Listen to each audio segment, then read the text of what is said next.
Good evening and welcome. This is our first of the fall Studies in Islam speaker series. And all of you who might perhaps be new to the SI events, let me just tell you a little bit about what we do as part of our university community connection. So we do have an ongoing speaker series that we refer to as the Studies in Islam speaker series on a variety of subjects. You will find a little yellow sheet. We welcome your feedback. We also welcome your recommendations for future topics. So I hope you will take a moment to let us know what else you would like to see or hear about in this series. Besides this particular series, we also run an annual multi-faith workshop series with the Renaissance Institute in Ministry. And this year's series will be focused on the topic of pilgrimage in the three Abrahamic faiths. And you should have a little flyer detailing the dates and topics and speakers for that as well. Our first workshop in the multi-faith series will be on the 19th from 2 to 5 p.m. And the format of that workshop is very interactive. So you get to participate in creating that conversation as much as the speakers conversing with you. So I hope some of you will consider attending those. If you're not on our mailing list, please make sure that you put down your address on the registration list outside, and we will include you so that you can get to know about all of our future events. All of our upcoming events are listed on the website, and so I certainly encourage you to sign up for that. Our next lecture in the SI speaker series will be on November the 19th, and the title for that talk is Computer-Based Design of Islamic Geometric Patterns. And our speaker will be Professor Craig Kaplan from the School of Computer Science and Mathematics here at University of Waterloo. So I hope to see at least some of you for the November talk as well. The topic for tonight is Islam in Europe or European Islam, the Muslim struggle for civil rights and belonging in post-war Europe. We're very honored to have Dr. Guia as our speaker tonight, and her talk will explore the social and political history of Muslims in post-war Europe. It will analyze key debates and controversies, including how Muslim immigrants have focused attention on questions of citizenship and belonging, the division between secular and religious life, and the shape and extent of cultural and women's rights. Dr. Guia specializes in is a social and political historian of the modern migrant experience in Europe, specializing in Muslims in Spain. She holds master's degrees in ethnicity and nationalism and political science from London School of Economics and the University of Valencia, respectively. Dr. Guia completed her doctoral studies at the University of York in 2012. And has recently published her book, copies of which are available here for sale. It's called The Muslim Struggle for Civil Rights in Spain, Promoting Democracy Through Migrant Engagement from 1985 to 2010. This book examines immigrants' struggle for civil rights and belonging in Spain after the collapse of Franco's dictatorship in 1975.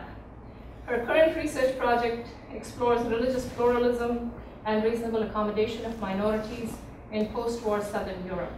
Dr. Guia has taught widely in Canada at the University of Guelph, Wilfrid Laurier University, and currently teaches at York University, and she's also taught in Spain at the Open University of Catalonia. Dr. Guia will speak for about 45 minutes, and then we'll have a question and answer period. So please join me in welcoming Dr. Guia.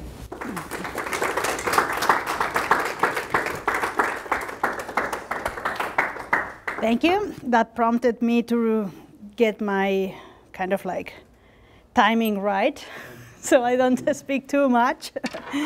Thank you, Idrissa. First, I would like to thank Idrissa Pandit. I would like to thank the Studies in Islam speaker series, Renaissance University College, and the University of Waterloo for having me here tonight. It is a pleasure to be here, and a pleasure to spend the next 45 an hour and a half with you.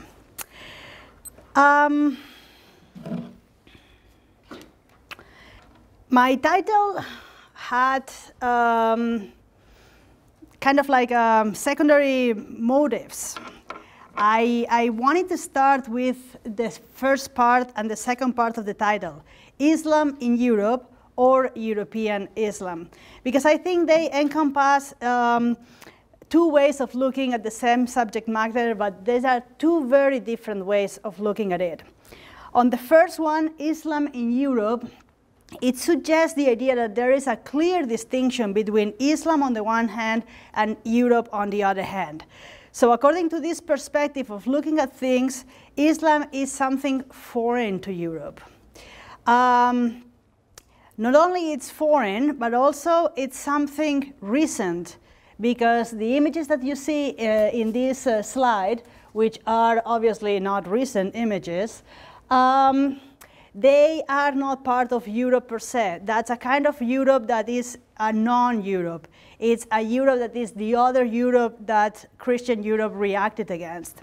According to this perspective, Islam remains Islam first and foremost, and it does not particularly change even though it is now in Europe. In its most extreme understanding of this idea of Islam in Europe, lies the misconception that Islam, because it's something detached from Europe, could easily be separated from Europe if enough force or if enough will tries to do so. So according to the idea of Islam in Europe, there is no fusion. Merely there is some sort of a temporary intersecting or overlapping layers that could easily be detached. The counter idea to this is the idea of European Islam. The idea of European Islam comes almost not exactly from the opposite side, but very close.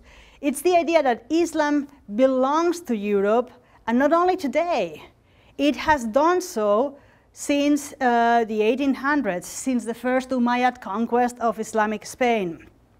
Islam and Europe cannot be separated, because Islam, it is, and it was, and it is a European religion. This idea of European Islam also comes from the understanding that Islam adapts to the various contexts in which it has expanded to, and European Islam is different from other understandings of Islam. There is something peculiar to the way European Islam is practiced today. And also some people, we will see them in a second, they even argue that there was something peculiar to Islam, the way it was practiced even in the Umayyad period. So according to this idea of European Islam, Europe and Islam cannot be disentangled. Their unity is already something that is accomplished. And so thinking in any other way but to acknowledging that Islam is an intrinsic part of Europe is a self-delusion. So the way I would like to approach this today is from the point of view of the European Islam idea. And what I would like to focus is on the second part of my title, the Muslim struggle for civil rights and belonging in post-war Europe, and how that struggle speaks to the fact that Muslims are already European, and also that in the process are becoming even more Europeanized. Most of my examples today will come from Spain, and there's a few reasons for it. The most obvious reason is that I wrote a whole book about it. So I really want to talk about it. I spent a lot of time researching this book and writing it and revising it. So I would like to share, and this is a wonderful opportunity to do so. But there are also other reasons for it. The other reasons are that I want to talk about the strategies of inclusion that European Muslims are using in post-war Europe. And I've identified these 5 areas: citizenship and status, religious rights, cultural rights, and belonging, the idea of Euro-Islam, and the topic of women's rights and agency. In all of those examples, there are wonderful case studies, there's wonderful evidence that comes from Spain. And in one particular point, in cultural rights, as we will see in a second, the evidence that comes from Spain is richer and more layered than from other countries. So I can make a case of why we should be using Spain as a good case study. Also, in terms of cultural rights, one of the things that Spain has that other European countries don't have, and maybe Eastern, Southeastern countries that were under the Ottoman rule do have it, but other European countries don't have it, is a rich and incredible Islamic past that somehow they have to come to terms with. And that is why, if you notice in the cover of my book, there's a Muslim man with a child waving a Spanish flag, waving the flag of Spain as a democratic state. But it is somehow a modified flag. It's not the real one. The red layer, you can see that there are some Islamic design pattern which comes from tiles in the Alhambra Palace in Granada. And the idea is that Spanish Muslims are fighting for inclusion, are fighting for belonging, but their inclusion in the country is going to mean necessarily that the country itself has to change slightly. And the change is not that bad. It's only demanding to incorporate its own Islamic past in order to make the present more welcoming for Muslims. Also, I don't know if you noticed, but there are 3 people there on a bench looking at this person approaching them with a flag. And if you look at their faces, one is surprised, the next one is suspicious, and the third one is hostile. And the whole point was that those were kind of like exemplifying the reactions that a lot of ethnic Europeans have when they encounter Muslim activism in Spain. So the argument that I would like to put forward today is that Islam and Muslims are already European, and staying in the stage of the discussion that whether Islam is European, whether it should be European, whether it shouldn't be European, is a very unfruitful discussion. The question for me is rather, how European are Muslims in Europe? How European are European Muslims? What's making them European and what's stopping them from feeling European? What is European anyway? So these are the kind of questions that one can start to wonder once you move from the dichotomy that is set up in some forums of discussion. What I would like to suggest with my different areas of strategies of inclusion is that every day Muslims are being Europeanized more and more. They are embracing the social democratic and liberal values and customs of post-war European societies. And they are doing so by demanding consistency in their access to the rights other Europeans enjoy. It is the struggle, it is the negotiation that Muslim Europeans are forced to undertake. It is the negotiation of one's position in society and also the overcoming of systemic barriers what transforms Muslims from other cultural and political traditions into European Muslims. These barriers are also increasing the self-awareness that European Muslims have of themselves as a group in ways that perhaps different strategies of welcoming by European societies would not entail. So the areas that I have identified as the strategies of inclusion that Muslims are actually using in Europe to create a space for their own is first a fight for citizenship and status, then it's a fight for religious rights, a fight for cultural rights, and an engagement in the meaning of what it means to belong, then the creation of Euro-Islam, and finally engaging in women's rights and agency. And without further delay, let's go. Citizenship and status. Perhaps we are not as used in Canada to the idea that most immigrants that arrive in a country are undocumented. We have a different sort of immigration process, and even though we have problems of undocumentation in Canada, they are not at the level that they are in other countries. The US is a good example, but also most European countries. So Muslims have been in Europe all throughout the modern era. But the ways in which they arrived and the status that they held upon arrival have been so diverse that it makes it very difficult to talk about one single group. Some of them, for instance, former subjects of British or Dutch colonies, they arrive with citizenship. Others, and this is the large bulk of Muslims in post-war Europe, they were sponsored by European governments in the post-war period in order to help with reconstruction efforts in the countries. They were known at the time as guest workers, and they were not supposed to stay. They were not supposed to turn into permanent residents, but they did. And increasingly so in great numbers, by the millions.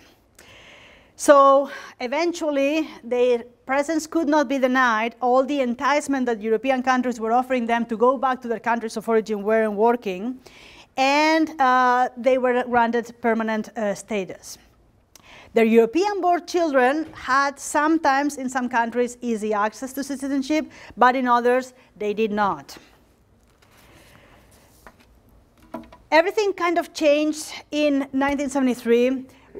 With the event of the oil crisis, when European countries stopped sponsoring guest workers, they stopped welcoming them, and they embraced a zero immigration policy.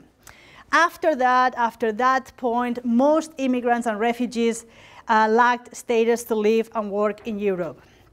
So it is since the 1970s when most struggles for status and access to citizenship have occurred. We have a famous movement of sans-papiers in France, or we have massive regularizations, and when I say massive, I mean hundreds of thousands of people in Italy, Spain, Portugal, and Greece.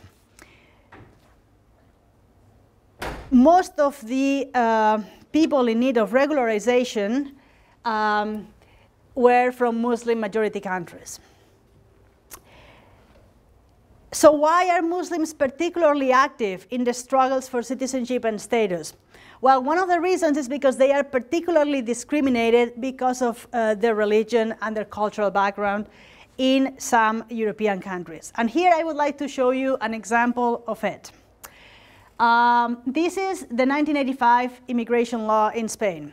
It was the first time that the country had to pass an immigration law, because until that point, Spaniards had been immigrating themselves to Latin America and other European countries. So it's not until this point, when Spain wants to get into NATO, when Spain wants to get into the European Economic Community, when it needs to have an immigration law. And then the question arises, which immigrants would be welcome in the country? How do we select them? And here you have part of the answer.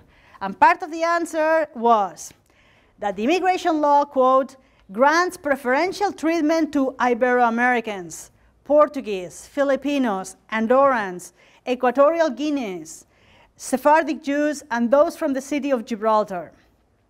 These persons are entitled to the consideration because it can be assumed that they have an affinity of culture or identity with Spain. End quote. This is not just some nice words saying, oh, these are the people we welcome and everyone else is not included. The fact that they had granted preferential treatment had very strong consequences. So for instance, a person that arrives to Spain, if it has preferential treatment, could get a 5-year permit to work and reside in the country. Without the preferential treatment, it was only 1 year. A person with preferential treatment, after 2 years, could apply for citizenship. A person with not preferential treatment had to wait 10 years of direct residency in the country before being able to apply. So it is a very clear statement of who is welcome in the country and who isn't. So if we talk about colonialism, you would think, well, Spanish legislators were thinking, let's be fair to the people that we colonized in the past by giving them easier access to our country, now that we can offer them some work. Well, I guess that could be fine for Ibero-Americans, Filipinos, and Ecuadorian Guineans. But Spain had more colonies than those. Spain had colonial territories in northern Morocco. Spain had colonial territories in the Western Sahara. And somehow those are missing. What could be the reason for it?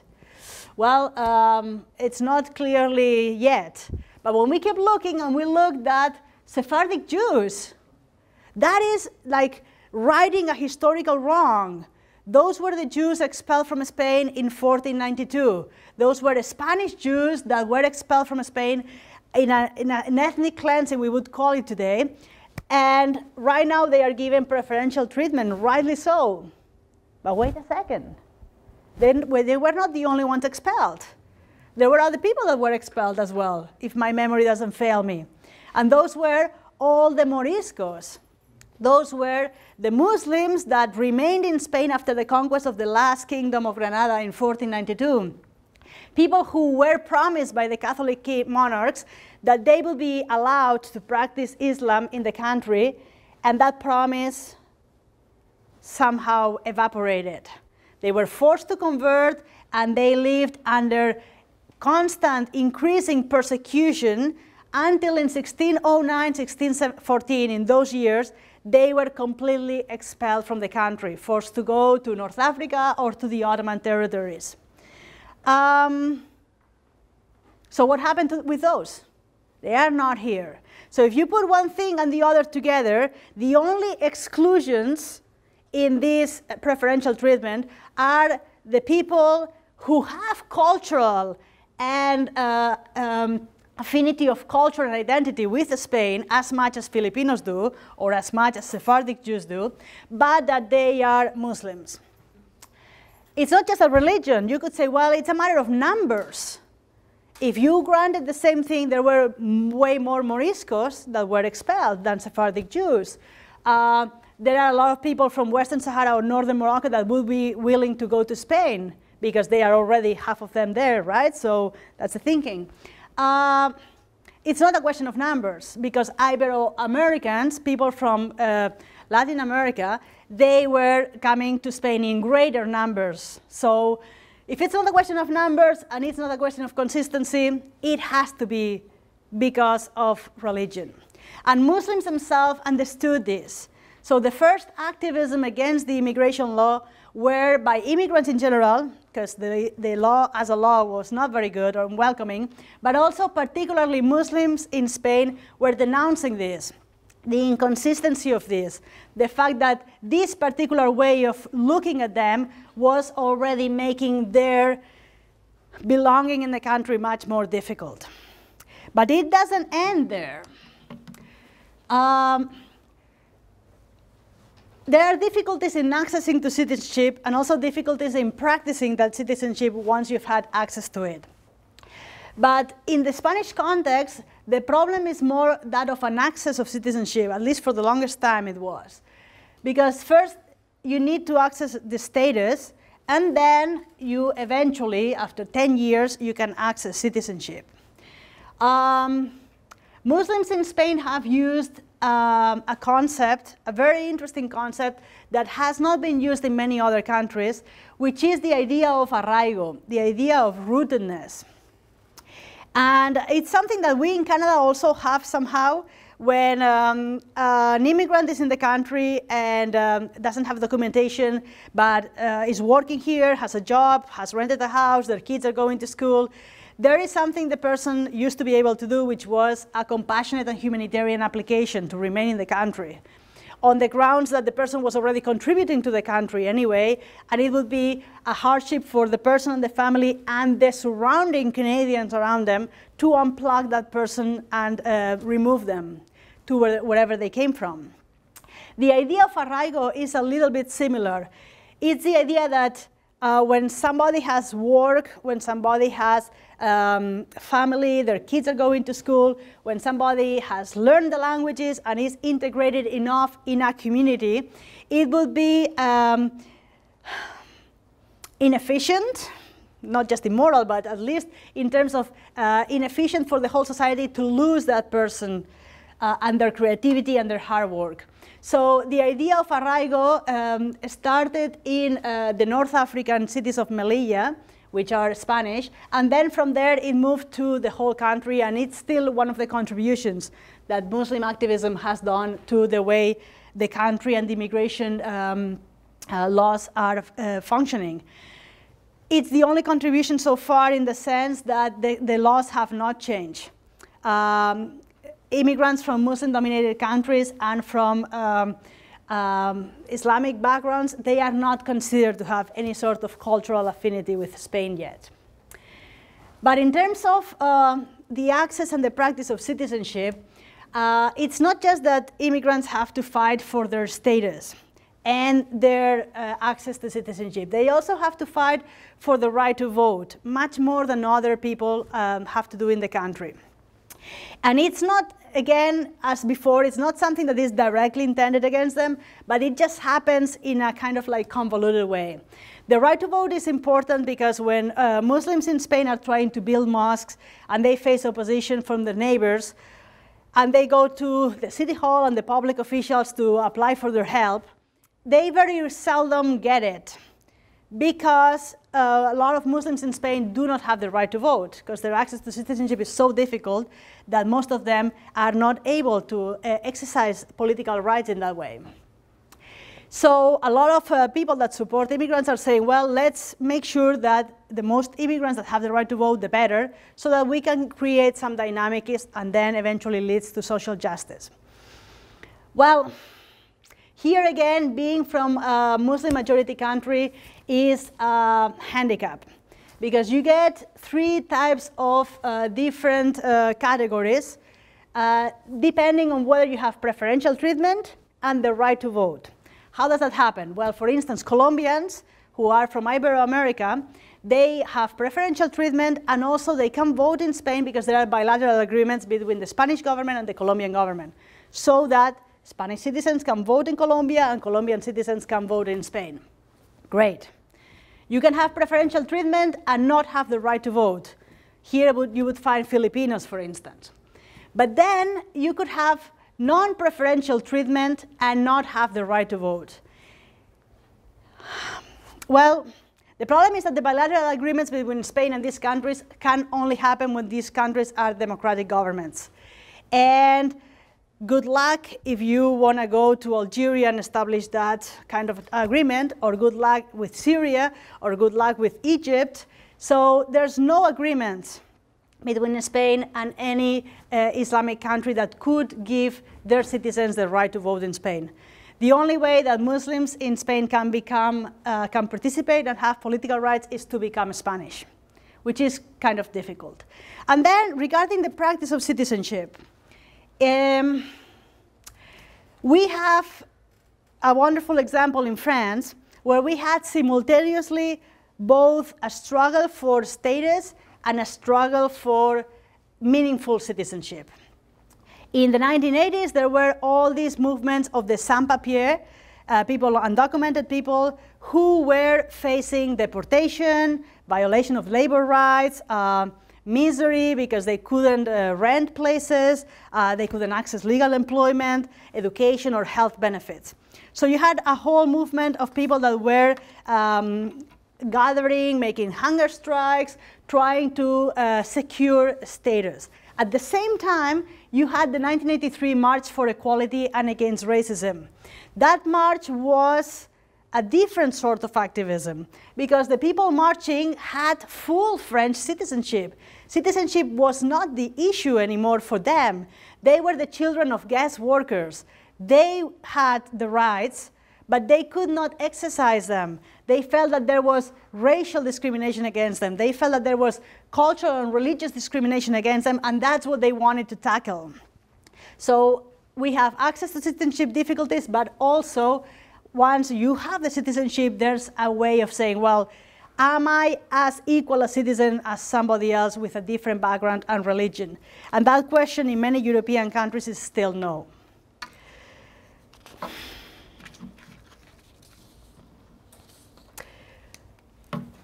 The second strategy for inclusion beyond citizenship and status is the fight for religious rights. The fight for religious rights is usually in many countries, it comes once status and citizenship have been secured to a degree. A lot of Muslims do not start thinking about building a mosque or do not start thinking about demanding religious rights until they have been able to secure housing and employment and maybe even education for their kids. So there is a kind of like a little bit of a lapse, a time lapse between you see the fight for religious rights and the fight for status. But sometimes that time lapse is only an illusion. Because, for instance, the top photographs are from the Rushdie affair in 1988 in England. And of course, in England, a lot of British Muslims had arrived with citizenship already. So that was not their struggle. And this was kind of like the first time that they were collectively making themselves seen, making their anger seen at the way they were treated by other Europeans.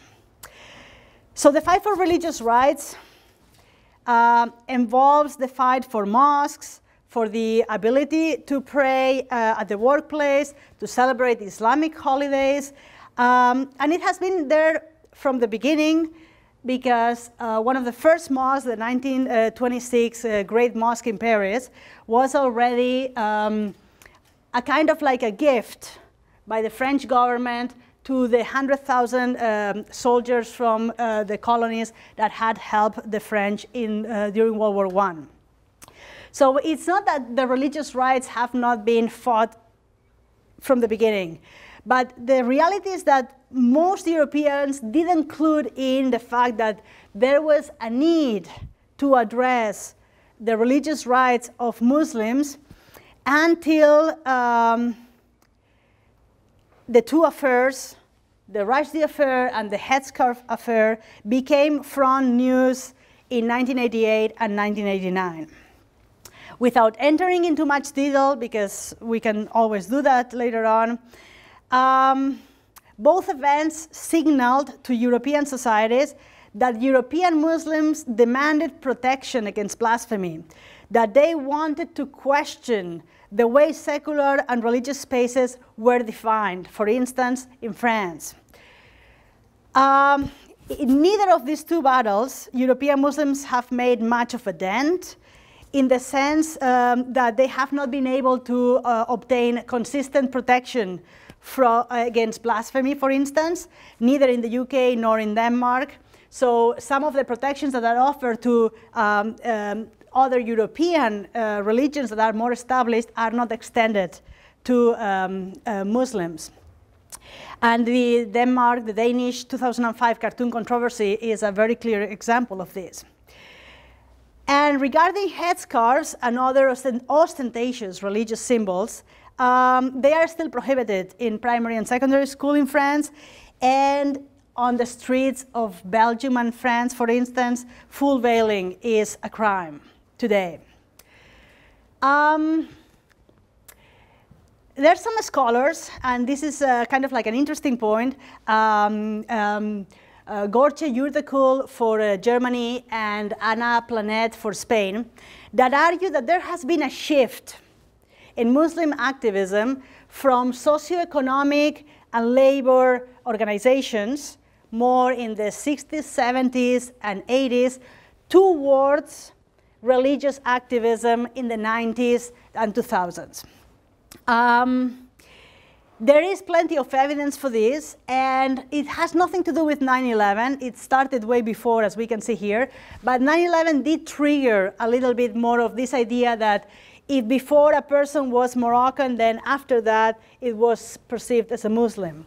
And Ian Buruma, the author of Murder in Amsterdam, has a very amazing quote of a young Dutch Muslim woman who said, before 9/11, I was Nora. And after 9/11, I became a Muslim.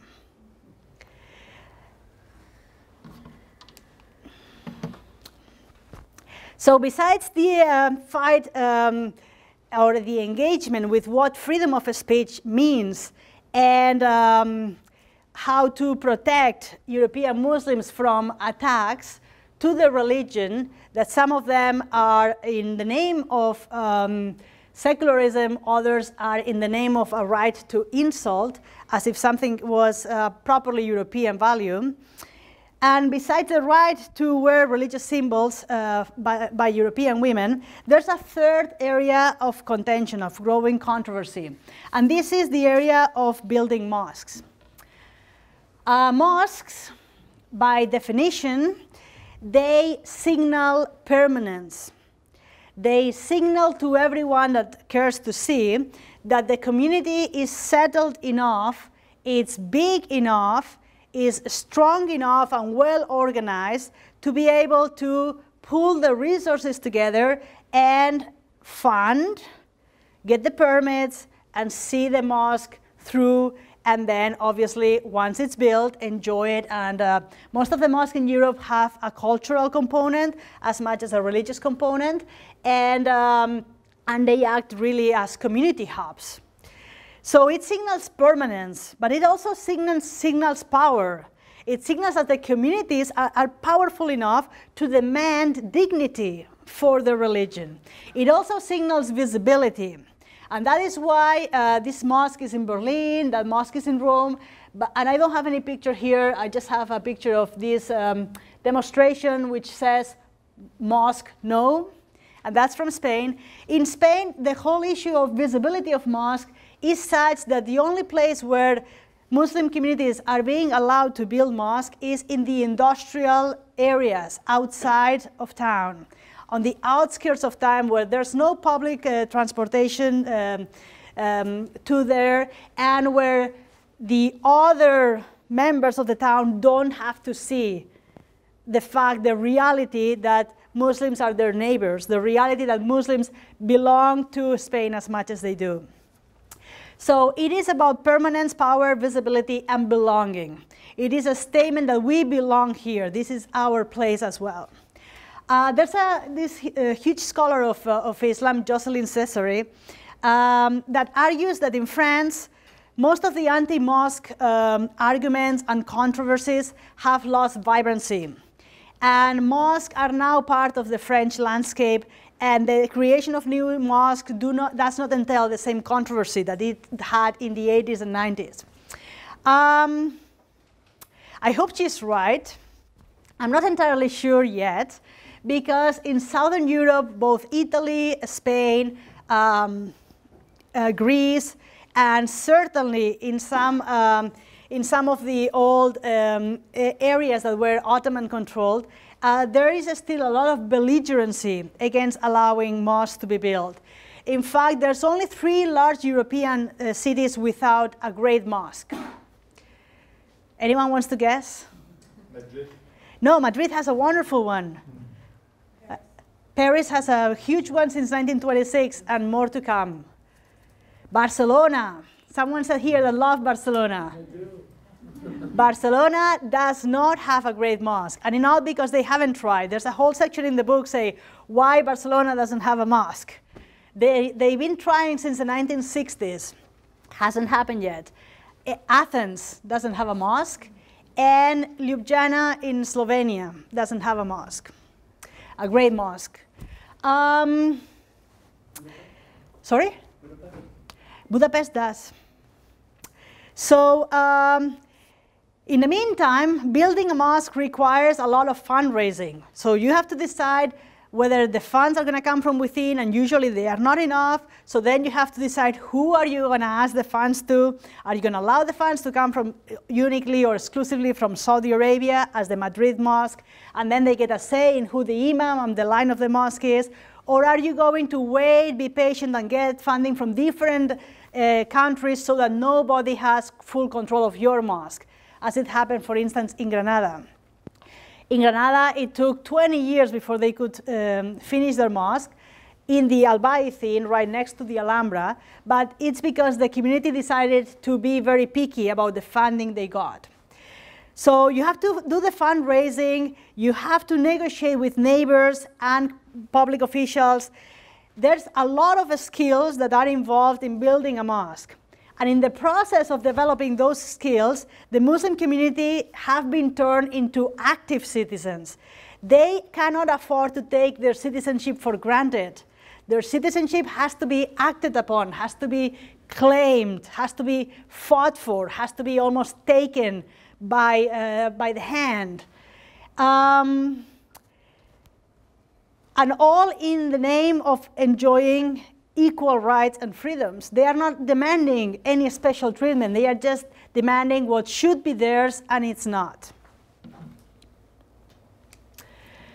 If we move to the third area, the cultural rights and the sense of belonging, what I would like to do here is I would like to specify a few of the strategies that I have identified of Muslims demanding their cultural rights and explaining how they understand their sense of belonging. In the first one, it's a case, one of my case studies was the fight of Muslim Melillians for citizenship. There were 20,000 people living in Melilla in North Africa, which is a Spanish city. It's a remnant of colonialism, but it is still part of Spain and the EU, and they had no status. So when 1985 came and the immigration law was passed, the Spanish government said, well, from one day to the next, all of you are foreigners, and all of you have to apply for the foreigner's permits. And the community there said, wait a second, how can you tell us we are foreigners? We were born in the city. We have been living in the city all of our lives. We are not foreigners. I mean, if you press us on the point, the real foreigners here are Spaniards or ethnic Europeans.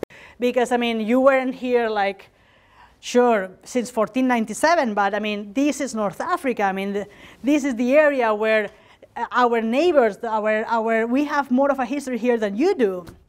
So the refusal to apply for the permit led to 2 years of struggles. Hunger strikes, shut down stores, you name it. It ended up with the leadership of the Muslim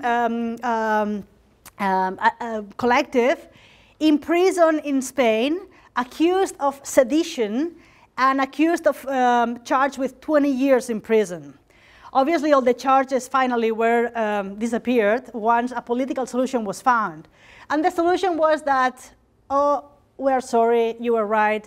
You should not apply for foreigners permit. You have access to Spanish citizenship. We should have given it to you from the very beginning, but for some reasons that we cannot properly explain, we didn't see it 2 years ago. But in the process, it came to be discussed what it meant for those 20,000 people to be Spanish citizens. And one of the leaders that I interviewed, he explained to me, look, we were fighting for Spanish citizenship. We deserve it. It was our right to get it. That didn't mean that we felt Spanish. We actually didn't feel Spanish. How could we feel Spanish if the Spaniards were rejecting us? We felt Amazigh, the name for Berbers. We felt Muslim. We felt Rifians. Some of us felt Moroccans. Some of us felt Melillians from the city. And a very few of us felt Spanish, but that was not the point. The point was a sort of a constitutional patriotism, a la Jürgen Habermas. You give us a citizenship and we will learn to feel Spanish. We are going to be loyal to the Constitution. We are going to be loyal to the democratic system. It doesn't matter how we feel about it. We want to be part of your constitutional system of rights and freedoms. And that is one way of belonging. 20 years later, those 20,000 people and their descendants feel more Spanish than ever. In fact, the president of that city became one of the people that got citizenship in 1987. So the whole political system had changed, the political parties had changed, there was a whole system of inclusion, and diversification in the city. And the unintended consequence is that the city is now more Spanish than it was 20 years ago, when its sovereignty was more contested and more people were in favor of Morocco taking over the city. Another idea, another way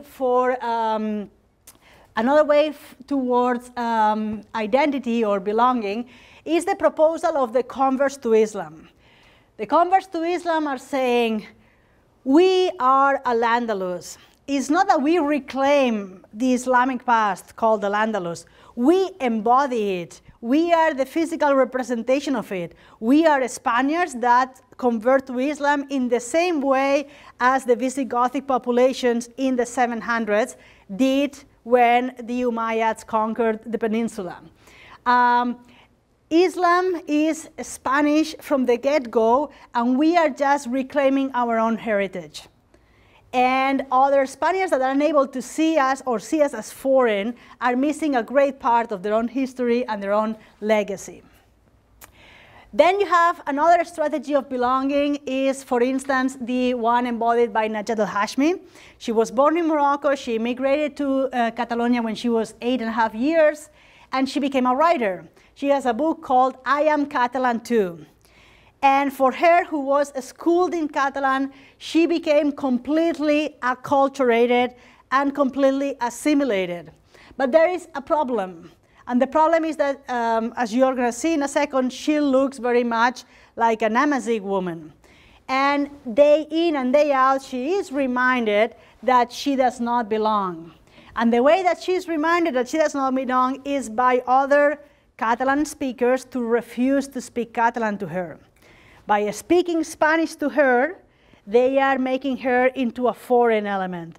They cannot imagine that the person that looks like her can speak Catalan or can feel Catalan. Then you have a fourth strategy, which is the one that Muslims in Valencia, which is the area where I come from, and this is the area where these pictures are taken from. Those pictures are from the Festival of Moors and Christians, which is a festival that celebrates the demise of Islamic Spain. There's a theater celebration, and ethnic Spaniards dress like Moors and Christians. They fight each other in mock battles, like these are the kind of weapons they use. They are loud and obnoxious.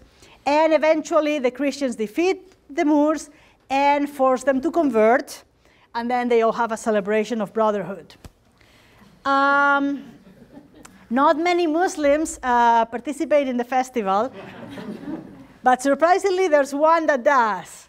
It's called Kader Ibeid, and you have him pictured up there. He immigrated to a town near Valencia 30 years ago, and he is known as Jorge, George. So his name is gone, and he doesn't see anything wrong with the festival. In fact, he became the president of the festivities. Surprisingly, although he's Palestinian, he's in the company called the Jews. So I'm not really sure what's going on there. But the whole thing is kind of like a little bit surprising. Muslims in this area, they've been questioning the festival. They've questioned the narrative underpinning the festival. They've questioned the most outrageous rituals. And I don't know if I should tell you a few of them. The conversion, the ceremony of conversion is one. Another one is something called the effigy. The effigy is called the effigy, but popularly is known as Muhammad. And it looks like a Moorish man, and it comes with the Moorish side of the festival. When the Moors lose the fight, the head of Muhammad is exploded. And then there's a whole festivity around it. In some cases, though, it's exploded, but then it's buried. There's a whole ceremony of burial after it. Obviously, Muslims in Spain are saying that ritual should end. And they are not the only ones. After the Second Vatican Council, the church itself demanded that the rituals were stopped. They were stopped for a few years, and then they were resumed. The same thing happened after the cartoon controversy. 2005, 2006, the rituals didn't happen. But today, they are happening again. The whole point of this is that besides citizenship and status and religious rights, Muslims are engaging with the historical narratives of belonging that a country gives itself. Muslims are moving from the legal rights to their cultural rights. And part of their cultural rights is also have their religion and legacy treated with dignity. And now we move into the fourth element, which is the whole idea of Islam in Europe. When I started this talk about Islam in Europe or European Islam, there are two sides of this debate. One is kind of like European intellectuals, most of them non-Muslims, most of them ethnic Europeans, debating about Islam in Europe. The other one is about Muslims themselves debating what's the meaning of Euro-Islam. In the first debate, the one about mostly non-Muslim ethnic European intellectuals, it was sparked by the assassination of Theo van Gogh, who was director, a documentary director, and TV broadcaster by a Muslim Dutch in 2004. After his assassination, the person that killed him, Mohamed Bouyari, he also threatened to kill Ayaan Hirsi Ali, because they had done a documentary together, a Somali-Dutch politician and writer. And then you have Ian Buruma, who wrote a book about Theo van Gogh, explaining the whole context of the assassination, and going beyond the idea that Muslims are dangerous, the radicalization of European youth, Muslim youth, is a threat for European societies. He was moving way beyond that, trying to offer context of how the Netherlands had incorporated or failed to incorporate Muslims in the country. And then you have Timothy Garton-Ash, who sided with Ian Buruma, and Pascal Bruckner, a French intellectual, who sided with Ayaan Hirsi Ali. So how do these, very briefly, how do these two sides of the debate play? Well, this side says that in order to be Europeans, Muslims have to abandon Islam and embrace secularism and the fruits of the Enlightenment. At most, some of them argue that Islam, if it's totally a private affair, then it could be tolerated, but real liberation for Muslims in Europe would only come once they've abandoned the tenets of their religion. Ayaan Hirsi Ali called it in her book, The Caged Virgin, quote, "Let us have Voltaire," end quote. The other side thinks that these guys are Enlightenment fundamentalists. They are taking the good ideas of the Enlightenment, but they are so uncompromising about it, they are willing to impose them in every single circumstance without any kind of refinement, that makes them into Enlightenment fundamentalism. This side doesn't think that the other side are any better, and calls them armchair intellectuals, appeasers. And look at the word, appeasers.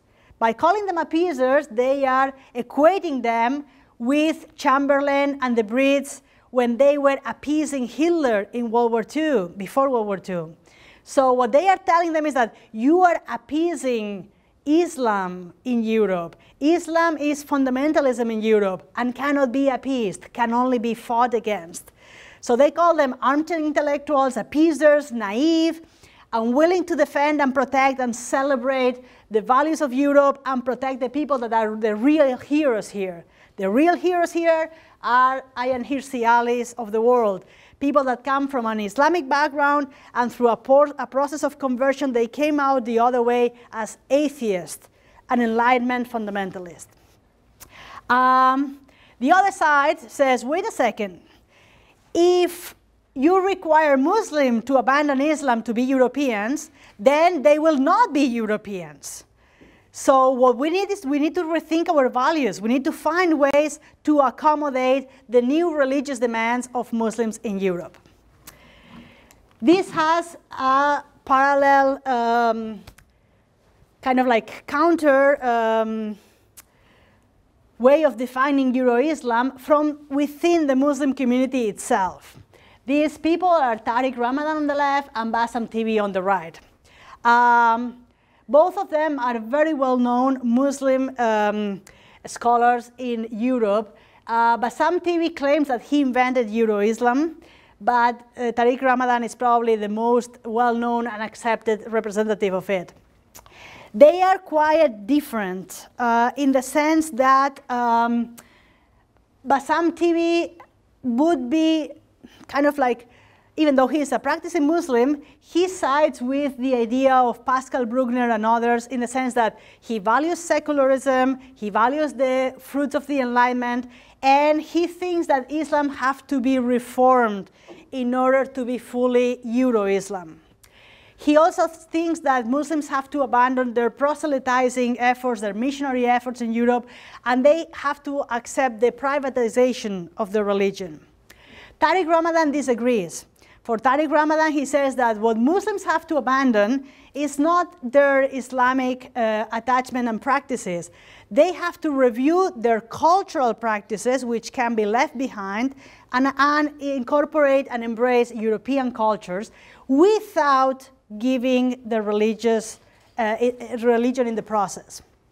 So for Tariq Ramadan, the only justification for Muslims to be in Europe is to think of Europe as a place of testimony, to think of Europe as a place where Muslims can fully be Muslim by showing kind of like their values and encouraging other Europeans to see their way. The debate is open. It hasn't closed yet. And it is not clear how Euro-Islam is perceived from other parts of the Islamic world. Most of the time it's with dismissal, like this is really not important. But from the European point of view, whoever here has more of a say, it's probably going to determine how Europeans themselves negotiate their religion and their position in Europe.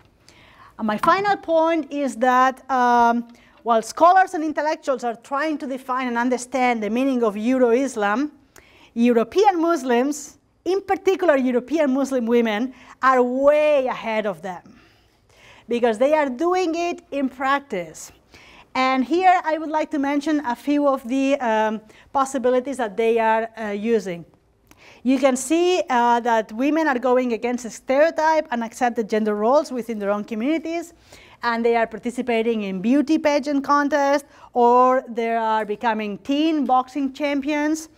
And also you have writers. This is Najat El-Hashmi, the woman that wrote I Am Catalan Too. And this is Ijaba Shego, a Somali Italian in origin. They are using European languages to write literature and nonfiction to try to make sense for them of what it means to be a European Muslim woman. Women are being agents in defining and protecting their rights. And there's a beautiful example from Spain when a book was published called Women in Islam. And it justified domestic violence on religious grounds. And it was a Spanish Muslim women, the first one to denounce the book, find allies, bring the imam to court, get him sentenced, and force him to go constitutional lessons. So he understood what it meant to have women's rights in Spain. I would like to conclude with the words of a Danish writer who died after World War II. And he said, Wilhelm Grönbeck, he said that, quote, "The most fertile cultures come into existence where peoples meet. It is not the pure and mixed populations which dominate history, but precisely those populations where different peoples, different cultures and ideas have fused," end quote. I believe that the future of Europe lies in how active and effective European Muslim men and women will be in defending their rights, and also in how much ethnic Europeans will be able to avoid the lure of xenophobia and nativism. But that is my next research project, and I'm not ready to talk about it yet. So I would like to thank you very much, and I'm looking forward to your comments.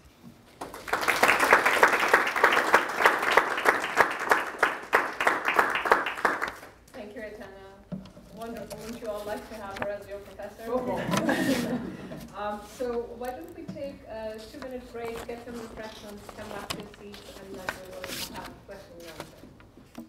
Anybody? So what's your mentioning essentially people like say Islam in Europe or European Islam, even like Basim versus Tariq, essentially it's like assimilation versus integration. I mean, because so you wipe out to who you are, then you could be Muslim in Europe, or the other side is like, okay, you adjust some of your who you are naturally, because in the new environment you would naturally adjust, and so you integrate. And so, I mean, has this been like because I've heard, yeah, I think Tariq mentioned, you have to integrate us with your mind. I mean, has this been like discussed, like assimilation versus integration, or does everyone who says, well, no, we want integration, but even they want really assimilation? I mean, has this been at all like talked about? Why they want? The main issue here is that whether you call it assimilation or integration, or as I called it there, inclusion, because we can talk about the different levels of how to define those, but the main difficulty here is that it's a one-sided process. Like even when Tariq Ramadan is writing to be your European Muslim, he is emphasizing that it is Muslims in Europe that have to make themselves into Muslim Europeans.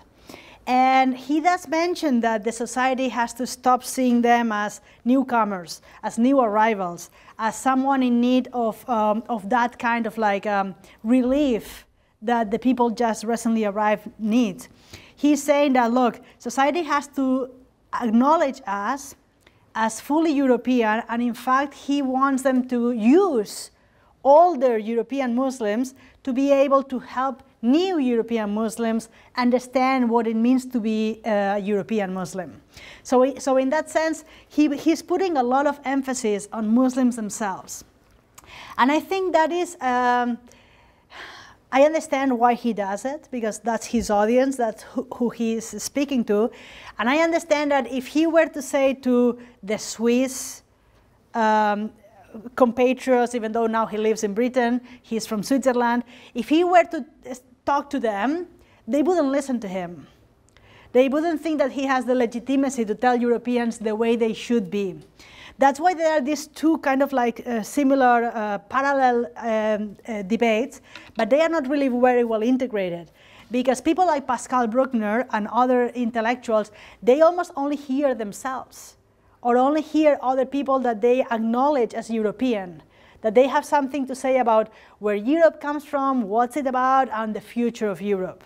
So in that sense, for Pascal Bruckner, Tariq Ramadan is irrelevant, and there is a gap there. If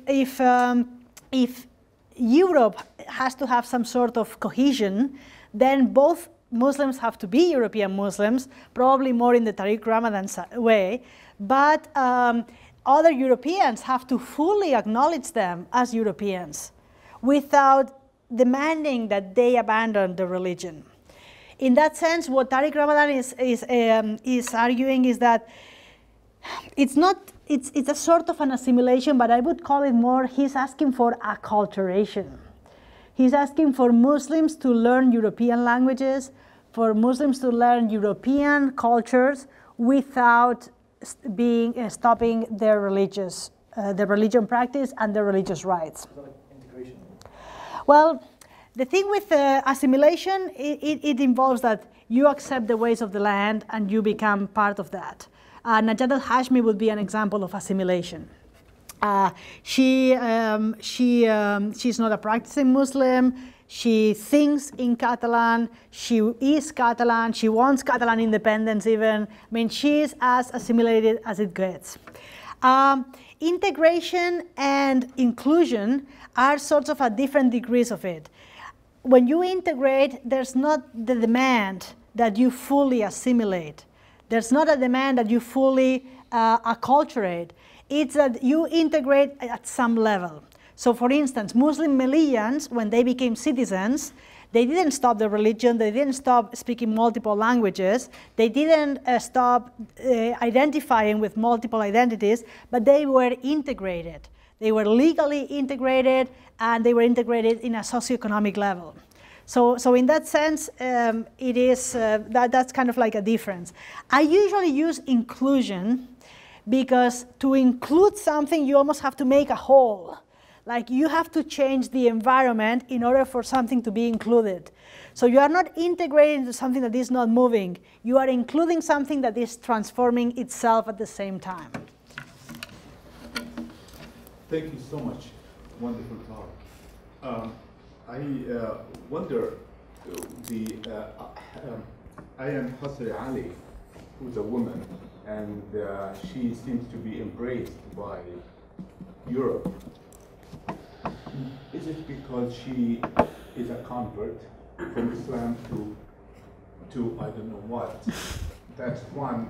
And is there a connection between the perception of Ali and this deeply held, deep attitude that a good Muslim is someone who leads Islam? Because the ritual that you referred to, the triumph is when the Christians convert the Muslim. And I just want to add one thought to it. It's not the question, but when I come from the Middle East, a land that was conquered by Christians and non-Christians, and to my knowledge, not a single festivity celebrates the triumph of Muslims over non-Muslims or their conversion. Your thoughts? Okay, Hirsi Ali. Hirsi Ali is a complex character. It's not that she's a convert. She is a declared atheist. She read something called the Atheist Manifesto at one point in her life, and she saw the light. And she became an atheist. She's belligerent against religions. In particular, she's belligerent against Islam. In fact, I would like her to be more consistently belligerent with all the religions, because that would help her be at least consistently enlightened, right? Like, I mean, the fact that she has particular grudges makes her a poster girl for all the discourses against Islam, all the Islamophobia that is growing in Europe. So for the longest time, she started with left-wing parties in the Netherlands, then she moved to the liberal parties in the Netherlands, and at the end, only people like Geert Wilders and others of the people's parties, the most extremely Islamophobic parties, were supporting her views. She is perceived as a good Muslim in the sense that she is not a Muslim any longer.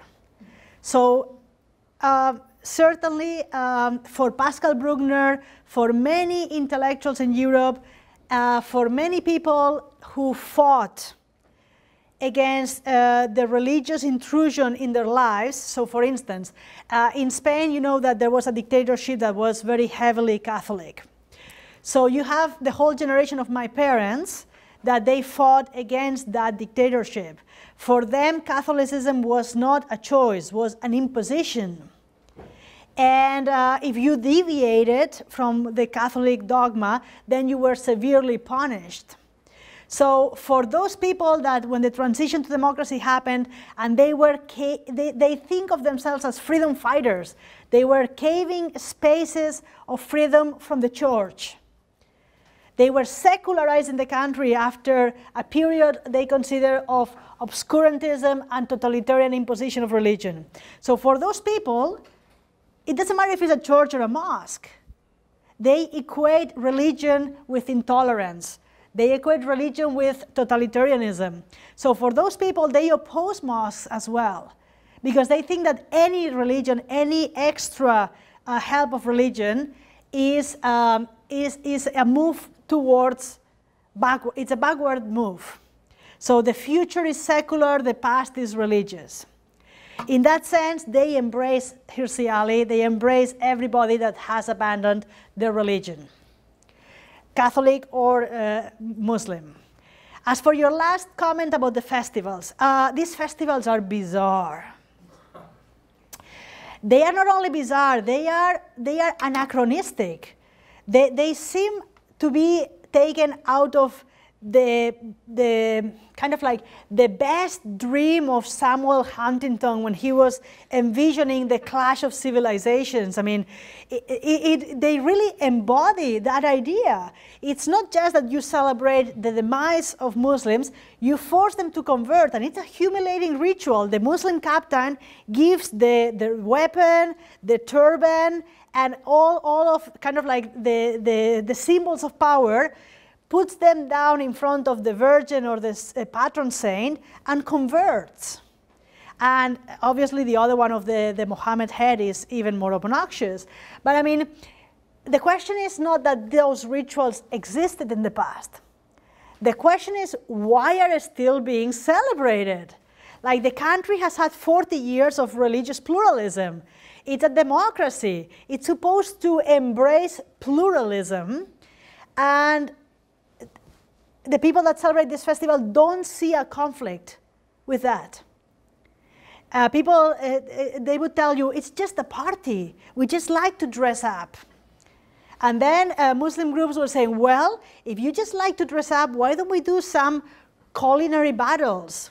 Let's bring Middle Eastern food and Spanish food, and we just make a big feast and see whose food is better. Well, I mean, there are many ways of going around it, but there's been, first, there's not an acknowledgement that that is a reality, denigration, and then there's a refusal to change.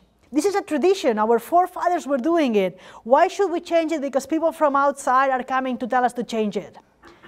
And then there's very few voices like me that say, wait a second. This needs to be changed not because anybody from outside is coming. It doesn't matter. It needs to be changed because it's not democratic. It doesn't embrace pluralism. I mean, even if in villages that there are no Muslims residing there, still the festival should not be celebrated. Because the festival makes the Muslims into others that have to be conquered, that have to be humiliated. And the humiliation is endless. I mean, the names of the companies are outrageous. People dress up like Saudi sheikhs and get drunk and do obnoxious things. I mean, the whole thing is like, I mean, if it wasn't real, I would say this is bad taste. It just like, it goes beyond comprehension that is being done. And the problem is that it's not that it's being done, it's expanding. It's an expanding festival. Every year there are more towns that celebrate it. Every year the costumes are more expensive. There's a whole industry around it. I tried to explain it in my book, like, why is it being celebrated still? And my answer was like, it's a business.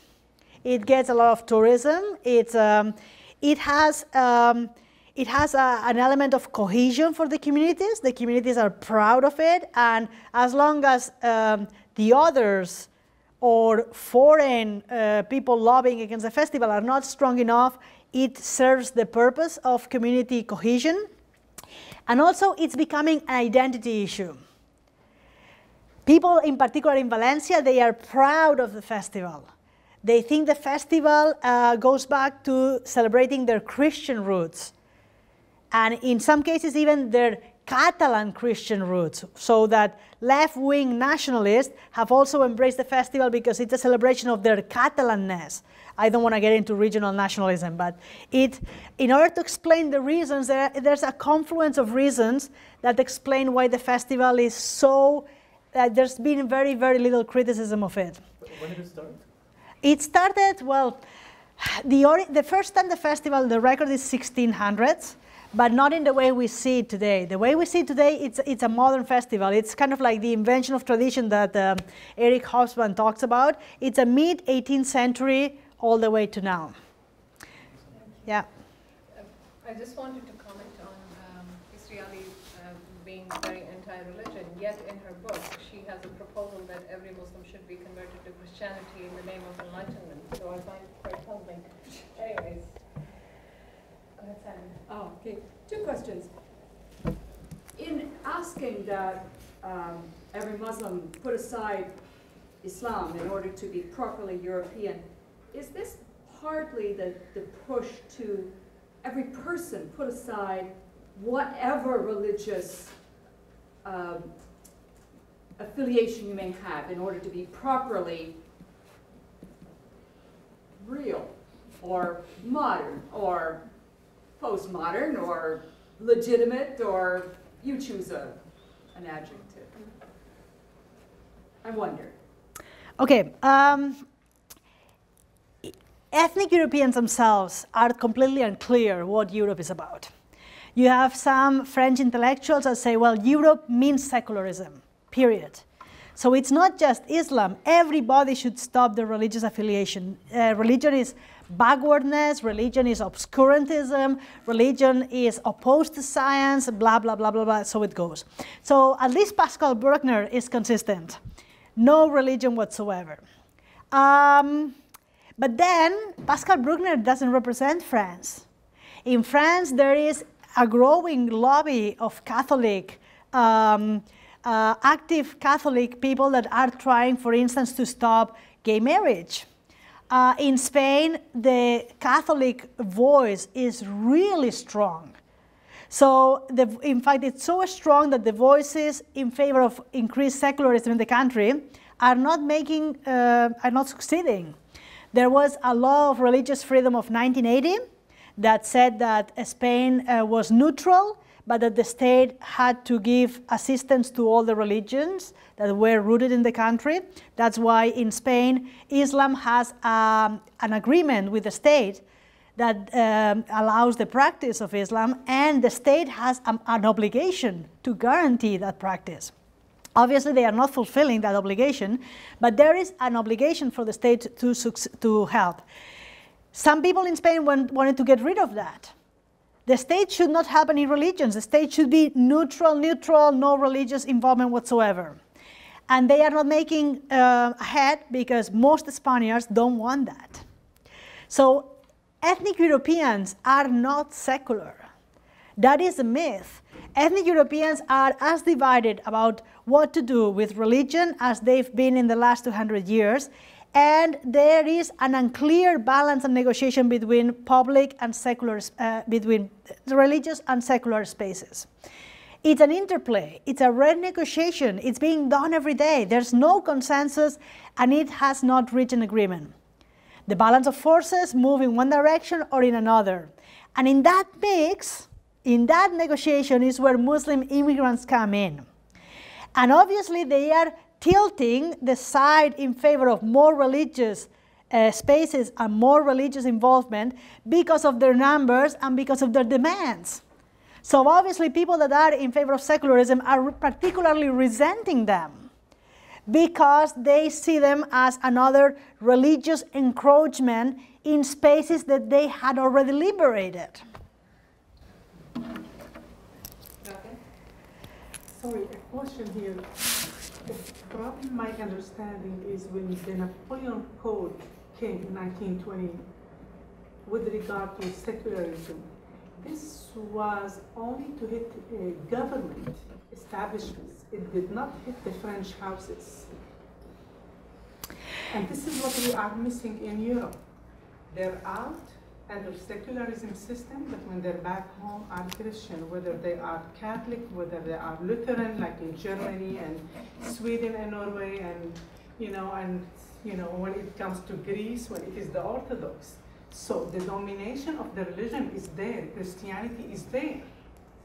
Are we mixing, are we bringing these people to torture them or what? This is a really fundamental question.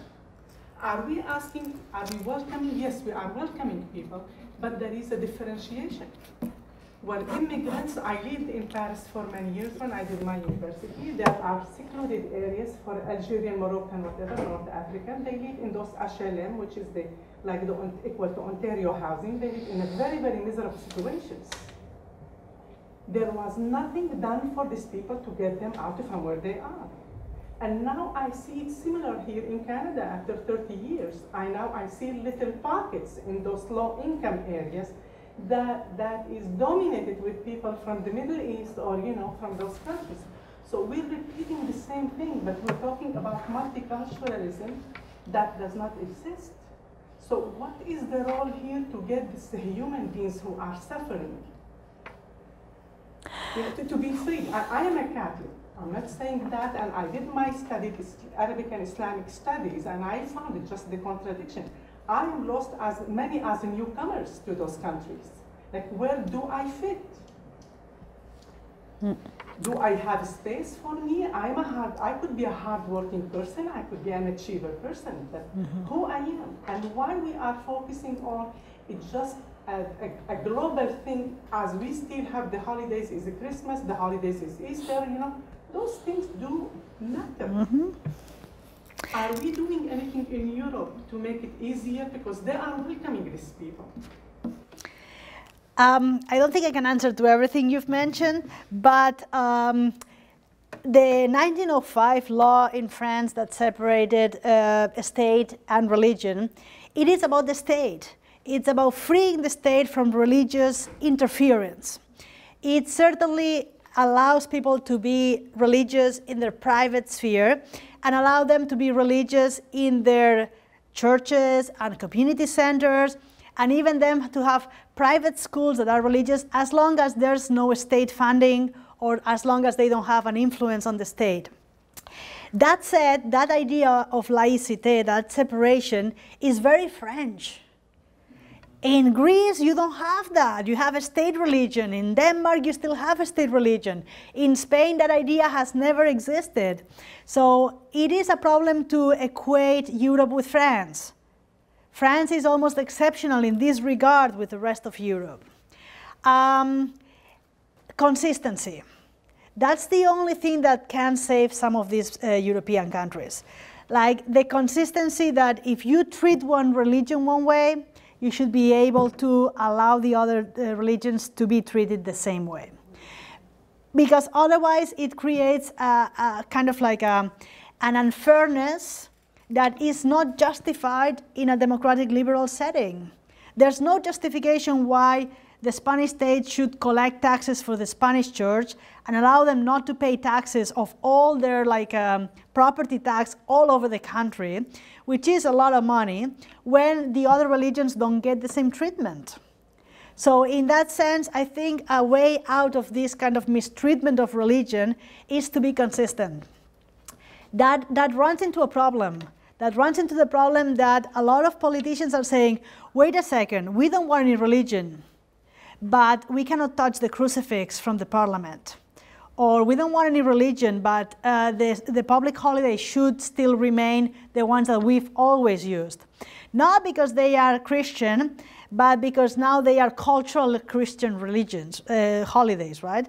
So now we can embrace Christmas, but it's not a religious holiday anymore. It's just a secularized version of it. Those are the stories that they give themselves. As for symbolism, I completely agree. I think symbolism is extremely important, and that is why these kind of festivals, the kind of unnecessary insult and unnecessary derogatory comments of other religions, especially minority religions in Europe, should be stopped. I mean, we should have a sort of a public sphere in which is safe for minority religions. All that said, that probably would not change some of the socioeconomic discrimination that ends up having a cultural component that you see in the banlieue in France or that you increasingly see in Canada. The difference is that in Canada it's kind of like it's a discrimination allowed by the fact that we just let the capitalist system go. They are the newcomers, they have no cultural or social capital, they don't have resources, they end up in those areas and it's very difficult for them to get out of there. And we as a society are not putting the educational programs and the possibilities for those people to integrate in Canada in a different way. But you don't hear people like telling them that the problem they are there because they are lazy. The problem they are there because they are Muslims and Muslims are good for nothing. You don't hear that kind of hate speech in Canada. And you hear that every single day in Europe. Well, if you look at the Globe and Mail articles and read the article, but then watch about the comments It's horrible. Right. It's scary. I feel like I'm outside of Paris in one of those bombs. It's Yes. no different, so it's spreading here. But I'm not saying that we Canadians are impervious to racism or xenophobia. We're not. What I'm saying is that we've had a culture, we've had kind of like some sort of elites that didn't embrace that sort of hate speech as their discourse. So we don't have here people saying that Anglo-Canadians, you need to unite against the immigrants, those Mediterranean Spaniards that are coming to Canada to steal our jobs, like me, right? We're not hearing that. That is perfectly acceptable in the Netherlands, in Denmark, in Spain. That kind of like, it's just a matter of degree.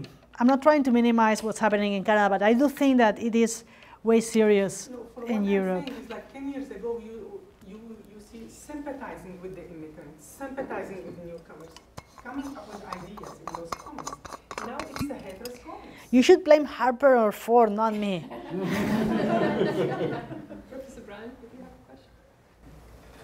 I'm just going to ask you whether or not sort of Spain is a kind of special case in terms of Europe because of its long history of Muslim presence, going back, as you said, to the 7th and 8th centuries. Whereas, once you move further north into Europe, there hasn't been significant Muslim presence. And I found myself thinking, what about Bosnian Muslims, who have certainly been there for, 500 years. And yet, as sort of things unfolded in the 80s and 90s in former Yugoslavia, you suddenly had this emergence of this incredible hostility towards these people who had lived together side by side for 500 years. And it just seems to me that Europe is still really even struggling with the very idea that a culture can have multiple components to it. They haven't had enough immigrants. Whereas in North America, both in the U.S. and Canada, we've gone through these sort of waves of immigration. And gradually, over, I would say it takes 3 generations for the new immigrants to be sort of integrated and included and fully there and so on and so forth. But it's a very different kind of history that we have. Okay, I'll try to address everything you said. Spain, it is a special case because of the 800 years of Islamic history, but it is a paradigmatic case in the denial of that history.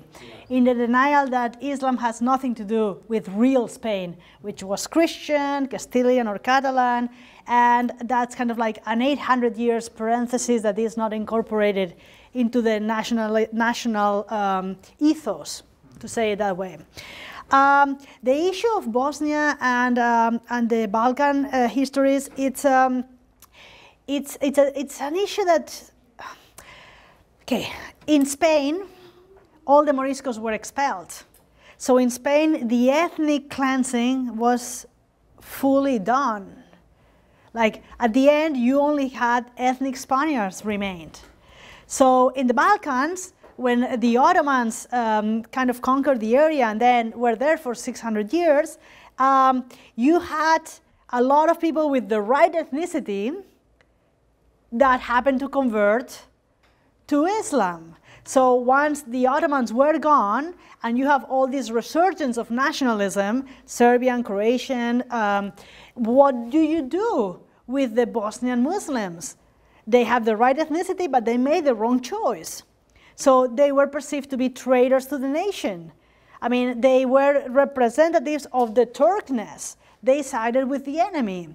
So in that sense, I mean, you had some of the cultural necessary belligerency for later on. I don't mean that it had to happen, but it could be exploited by ethnic entrepreneurs like Milosevic. right ethnicity, meaning that they were not foreign? Or? They were not Turks. They were ethnically from the region. They were native populations that had converted to Islam.